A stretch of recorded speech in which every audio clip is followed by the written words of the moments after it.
it's great to be back, and it's great to Great to have you back. Well, thank you very much, and I'm honored to be, coming back to a cast of a new cast and some older cast. Old. Of really stellar actors. Still scary. But primarily, I'm back thinking in a new way of a Gus you've never seen before. So the subtle difference for me is that I want to be the Gus that is a little more younger, a little more vulnerable, a little more finding his way to be the kingpin that you meet in Breaking Bad. And thanks to some really incredible writing and incredible directing, I have the opportunity to create a whole new character, which hopefully will guide us right up to the Gus that you meet in Breaking Bad. Characters, like, you're not part of that world. Like, I have no responsibilities. You're in this world, and I guess part of what a lot of us wonder is where does she go? I don't know where it ends, and there is some there's some freedom and some excitement in the mystery of that. And Peter and Vince have told me they don't know for certain. It's not a certainty where and how and if Kim exists during the Breaking Bad years or after that. So there's kind of like, for me, it's a different responsibility of just playing the moment for what it is and playing the relationship where it is. But I want to get a sense of how has that evolution been for you as an actor? It's been great to play someone who's much cooler than I am. She's much more still, and this kind of playing your cards that close to your chest is really fun as an actor to play. And then invite the audience towards you instead of going towards them. They have to try to figure out what's happening with her. And I've loved playing this evolution, of somebody who I think desperately needed, for whatever reason, for wherever they came from, desperately needed to believe that good and bad were the same as legal and illegal, where we find her in season 1. And that got tested and proven wrong in season 2. And keeping the Mesa Verde case is definitely a part of her own ambitions, not just a protective measure. And then in season 3, we see the consequences and how they very specifically and particularly affect Kim, which was thrilling to play.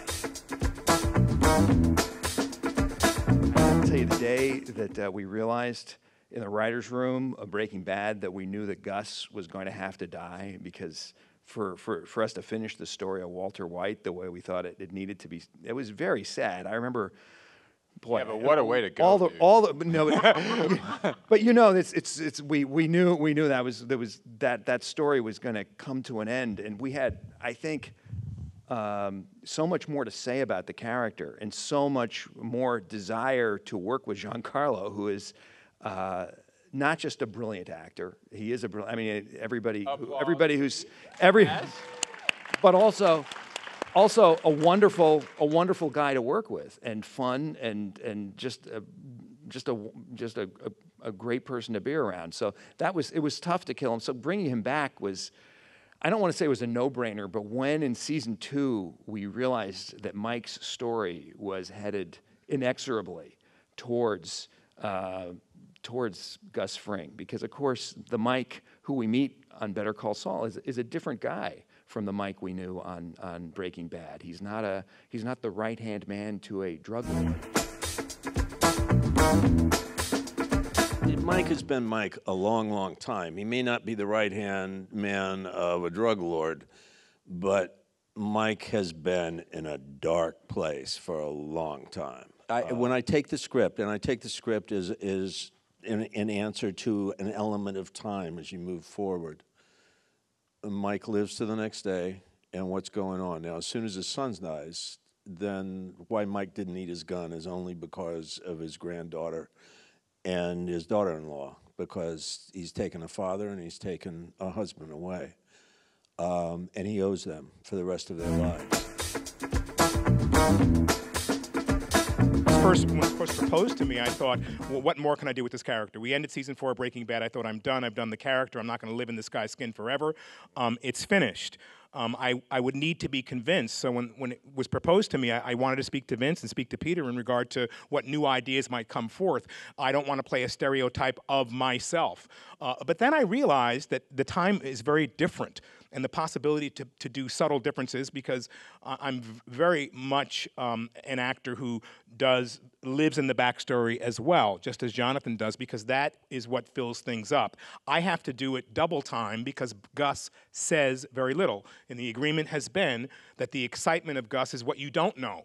But I have to play what you do know through my physical body and my expression, so you get a hint of where it might go. So to play those things, for me, are without words.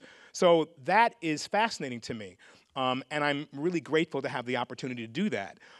Now I flipped my head around and said, no, this can be very exciting because there's a new Gus. There's a different man. And if you could see that evolution, the bookends would be almost perfect for this particular character. I have loved watching Jonathan Banks create this character of Mike, because Mike came alive in Saul.